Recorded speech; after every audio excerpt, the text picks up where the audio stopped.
ကဲအားလုံးပဲမိဂလာရှိတဲ့ညချမ်းလေးပါယခုလိုမီဒီယာများနေတကွာပြန်လည်ဖြေကြားပွင့်ရတဲ့အတွက်ကိုကျုပ်တို့ဘက်ကအလုံးပဲဝမ်းသာပီတိဖြစ်ရပါတယ်ကျုပ်ကတော့ထိုင်းနိုင်ငံသူတို့ဒီဂျီအမ်မိုရုံးချုပ်ရဲ့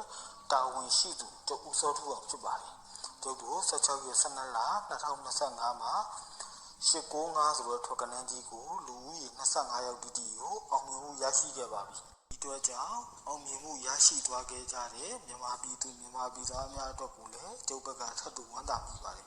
ယခုလိုမျိုးဒီလိုက်ရှိုးကိုပြန်တင်ပေးရတယ်ဆိုတာပြီးခဲ့တဲ့ပွဲမှာ895ဆိုတဲ့ထွက်ကနန်းကြီးမှာလူဦးရေတည်သွားလို့မရလိုက်တဲ့ဝါသနာရှင်များအတွက်ကိုအဓိကထားပြီးတင်ပေးရခြင်းဖြစ်ပါတယ်ဒီအတွက်ကြောင့်မြန်မာပြည်သူမြန်မာပြည်သားများအနေနဲ့ကျုပ်ဦးစောထူအောင်ရဲ့ဖုန်းနံပါတ်399254ဆိုတဲ့ဖုန်းကိုအများဆုံးဆက်သွယ်ပါ30ရက်12လ2025အတူပါ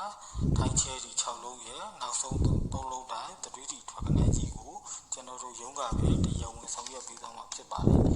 3တီနဲ့ပတ်သက်ပြီးတော့အားလုံးကိုအဆင်ပြေစေခြင်းလို့လည်းအားလုံးကိုအောင်မြင်ခြင်းနဲ့ထွက်ကနန်းအစ်စ်မှန်ကိုလည်းအားလုံးရစေခြင်းနဲ့စိတ်ဆန္ဒနဲ့ကျွန်တော်ဦးစောထူအောင်တို့ဒီလက်ရှိကိုတင်ပေးရခြင်းဖြစ်ပါတယ်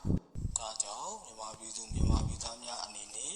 ကျုပ်ဦးစောထူအောင်ရဲ့ရုံးဖုန်းနံပါတ်399254264194ဆိုတဲ့ဖုန်းကိုအမြန်ဆုံးတိုက်ရိုက်ဆက်သွယ်ပါလို့ပြောကြရင်းနဲ့